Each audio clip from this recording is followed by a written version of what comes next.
నమస్తే. నేను మీ ఉత్తమ్. అబ్బా! ఇప్పుడు మనకి పాకిస్తాన్‌కి ఇవ్వాల్సిన షాకులు భారత్‌తో రోజు ఒక షాక్ ఇస్తుంది. దీంతో పాకిస్తాన్ వాళ్ళకి మోకాళ్ళలో ఉన్న మైండ్ అనిపిస్తుంది. ఈ దిమ్మకి పాకిస్తాన్‌కి దిమ్మ తిరిగింది. ఏంటయ్యా ఈ శుభవార్త అంటే పాకిస్తాన్ మతి ఒక్కసారిగా దెబ్బతింది. మనం ఇండియాలో జీపీఎస్ అనే సిస్టాన్ని వాడి మనం జీపీఎస్ ద్వారా ఎక్కడ ఏమున్నాయని గుర్తిస్తాం. అయితే ఇట్లానే పాకిస్తాన్‌కి కూడా చాలా సిస్టమ్స్ ఉన్నాయి. అవి ఏంటి అంటే చైనాకు చెందిన DWL-002 అనేది, చైనాకు చెందిన బ్లాక్ కోస్ట్లు అనేవి, అట్లానే చైనాకు చెందిన బైజూస్, రష్యాకు చెందిన గ్లూదాస్, అమెరికాకు చెందిన జీపీఎస్ సిస్టంలో వీళ్ళు వాడుకుంటుంటారు. అయితే వీటిని మన భారత్ వాళ్ళు హ్యాక్ చేశారు. దీనికి ఏ విధంగా హ్యాక్ చేశారంటే భారత్ వాళ్ళ కాడ ఈడబ్ల్యూ అంటే ఎలక్ట్రానిక్ వార్ఫేర్ అనే ఒక సాంకేతికత ద్వారా అయితే ఈ టెక్నాలజీ ఈ సూచనలు ఇస్తున్నాయి, ఈ జీపీఎస్ టెక్నాలజీలు, ఈ టెక్నాలజీలు 3 టెక్నాలజీని భారత్ వాళ్ళకి అర్థం కాకుండా హ్యాక్ చేసింది. అందువల్ల వాళ్ళ హెలికాప్టర్లు కావచ్చు, యుద్ధ విమానాలు కావచ్చు, ఏవి ఎటు ప్రయాణించాలో ఆకాశంలో అర్థం కాకుండా అటు ఎటు ప్రయాణించాలి ఏ దిక్కు కూడా అర్థం కాని పరిస్థితి పాకిస్తాన్ పడిపోయింది. అట్లానే ఇంకొకటి ఏంటంటే వాళ్ళకి మే 23వ తేదీ వరకు వాళ్ళ మన గగన స్థలానికి పాకిస్తాన్ రాకూడదు అని మన వాళ్ళు నోటిఫికేషన్ చేశారు. ఎందుకు అంటే మన విమానాలను రావద్దని తెలియజేశారు, అంటే మన భాషలో. కాబట్టి ఇప్పుడు మన వాళ్ళు ఏం చేశారంటే రేపు మే 23 దాకా భారత్ గగనతలంలోకి పాకిస్తాన్ రాకూడదు, వస్తే పేల్చేస్తామని చెప్పారు.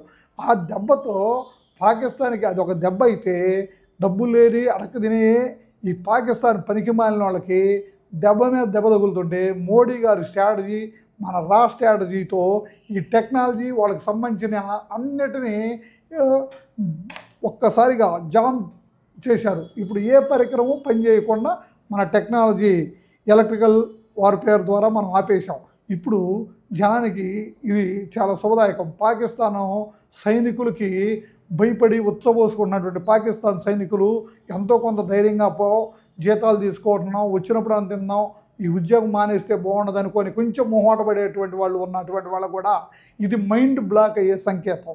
అయితే మన దగ్గర ఈ సంబంధించినటువంటి టెక్నాలజీలు 2024 కిందే మన దగ్గర ఈ సంబంధించిన టెక్నాలజీ 50 వస్తువులు మన దగ్గర ఉన్నాయి.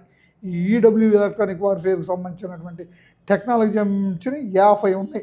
ఇప్పుడు అదే చైనా దగ్గర ఓల్డ్ వర్షన్లో DWL-002 అనేది ఒకటి, చైనాకు చెందిన జెడ్ కోస్ట్ ఈడబ్ల్యూ అనేవి 2 ఉన్నాయి. అంటే ఇవి కేవలం కమర్షియల్, అంటే వ్యాపారానికి సంబంధించో ఏదో వెహికల్కి సంబంధించో చూపించేది, కానీ ఇది టెక్నికల్గా యుద్ధ విమానాలకి లేదు, యుద్ధాలకు సంబంధించినటువంటి వాడికి చూపెట్టదు. అట్నే మనది ఏదైతే రాఫెల్ ఇది ఉందో, స్పెక్ట్రమ్ ఉందో, అది కూడా చుట్టూ సరౌండింగ్స్ ఉన్న వాళ్ళ సంబంధించిన సిస్టమ్ అంతా జామ్ చేసి పారేస్తుందని ఒక విషయం. అందువల్ల పాకిస్తాన్ మళ్ళీ గుల్లాలు పడుతుందంటయ్యా.